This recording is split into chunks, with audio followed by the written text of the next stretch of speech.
कभी सोचा है कि कोई डरावनी कहानी हमें इतना डरा कैसे देती है?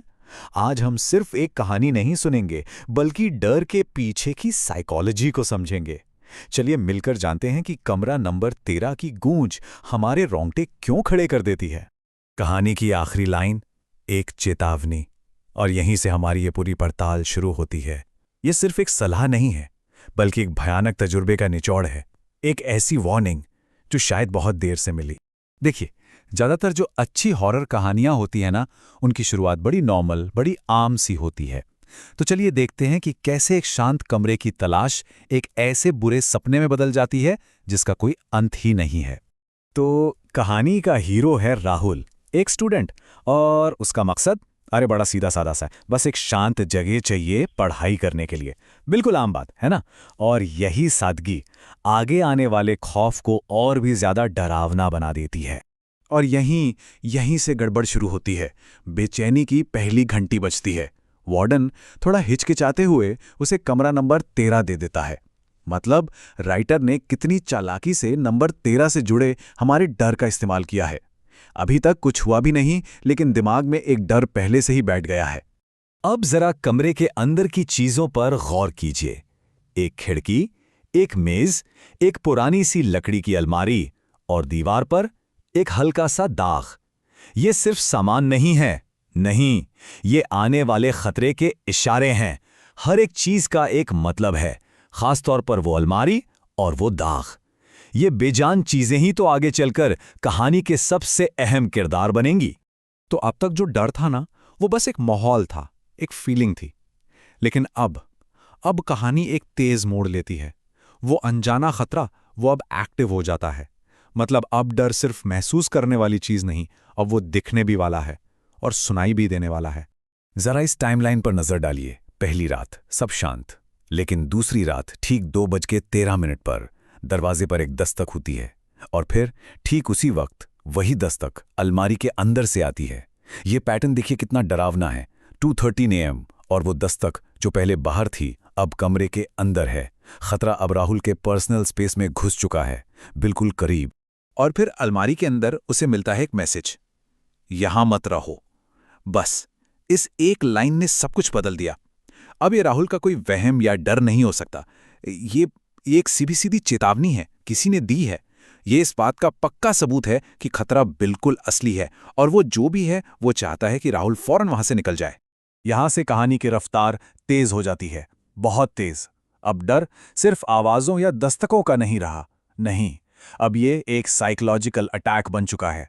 एक ऐसा हमला जिसका सिर्फ एक ही मकसद है, राहुल के मन से सुरक्षा का हर एहसास छीन लेना। अब जरा देखिए कि ये हमला होता कैसे है, स्टेप बाय स्टेप। पहले अचानक लाइट चली जाती है, फिर दीवार का वो पुराना दाग एक ताजे हाथ के निशान में बदल जाता है।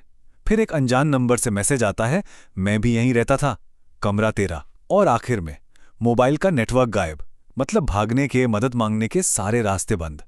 ये एक पूरा जाल है जिससे निकलना नामुमकिन सा लगता है।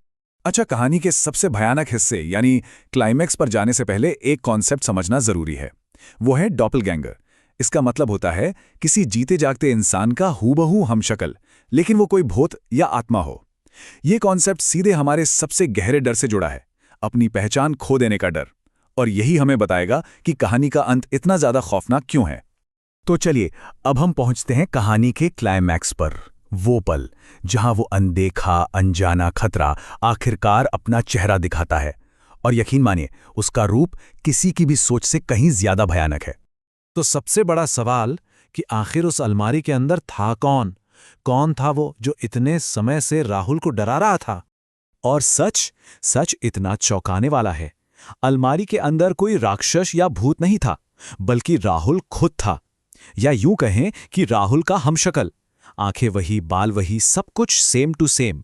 बस एक फर्क था, उसकी मुस्कान वो थोड़ी कुछ ज्यादा ही चौड़ी थी। और यही छोटा सा अननेचुरल सा फर्क है ना, यही इसे सबसे ज्यादा डरावना बनाता है।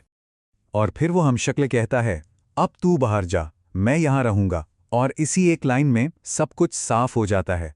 उसका असली मकसद राहुल को डराना नहीं था, नहीं, उसका मकसद था राहुल की जगह लेना। ये है वो भयानक पल, रिप्लेसमेंट का।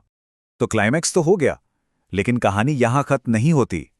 अब हम देखते हैं इसका अंजाम, इसका नतीजा, और यही हमें पता चलता है कि ये श्राप काम कैसे करता है और ये कितना भयानक और कभी न खत्म होने वाला एक साइकिल है। अगली सुबह कमरा खाली था, राहुल जा चुका था। बस इतनी सी बात, कोई ड्रामा नहीं, कोई शोर नहीं, बस एक ठंडी खाली हकीकत, राहुल का गायब हो जाना। ये हमें उस रात हुए टकराव का सीधा सीधा नतीजा दिखाता है। लेकिन असली खौफ तो यहाँ है, हॉस्टल के रजिस्टर में। जहाँ पहले राहुल का नाम था, जो अब गायब है, वहीं एक नया रिकॉर्ड है, राहुल शर्मा, परमानेंट रेजिडेंट, मतलब स्थायी निवासी। ये छोटा सा बदलाव शायद कहानी का सबसे डरावना हिस्सा है। राहुल सिर्फ गायब नहीं हुआ, उसकी पूरी पहचान मिटा दी गई है। उसकी जगह किसी और ने ले ली है और सिस्टम ने भी इस बदलाव को मान लिया है। तो कमरा नंबर 13 का ये चक्र काम कैसे करता है? बहुत सिंपल है। एक शिकार आता है, जैसे राहुल, और फिर वो गूंज बन जाता है, जैसे राहुल शर्मा। एक इंसान को खत्म करके उसकी जगह लेकर ये गूंज हमेशा के लिए वहां बस जाती है। ये एक कभी ना खत्म होने वाला एक एंडलेस साइकिल है। और यहीं पे हम इस विश्लेषण को एक सवाल के साथ छोड़ते हैं। देखिए, हर कहानी का एक पहला शिकार होता है ना? तो फिर कमरा नंबर 13 की पहली गूंज कौन थी? ये अंतहीन चक्र ही है जो इस कहानी को सिर्फ एक भूत की कहानी से कहीं ज्यादा खौफनाक बना देता है। ये सोचने पर मजबूर करता है कि इस डर की शुरुआत आखिर हुई कहां से थी।